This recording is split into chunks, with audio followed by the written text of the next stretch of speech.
बघा आपण या ठिकाणी आठवता टेबल सम आणि विषम संख्येचा वापर तयार करणार आहोत. त्यासाठी आपल्याला सम संख्या आणि विषम संख्या माहिती असणे गरजेचे आहे. बघा आपण या ठिकाणी आठवता टेबल करताना पहिल्या ज्या विषम संख्या त्या क्रमावर लिहून आपण. पहिली संख्या आहे 1, नंतरची 3, नंतरची 5, नंतर 7, नंतर 9. आता हे झाले सम संख्या. याच्यानंतर आपण घेणार आहे विषम संख्या.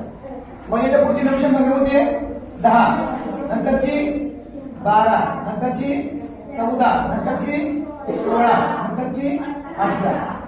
आता हे झाल्यानंतर आपल्याला माहिती आहे 18 किती होतात 180. पहिला विषम नंबर सम नंबर आहे तो 0. पुढचा 2, नंतरचा 4, नंतरचा 6, नंतरचा 8. पुन्हा सुरुवात तीच करायची 0, 2, 4, 6 आणि 8. अशा प्रकारे 8 टेबल तयार होतो.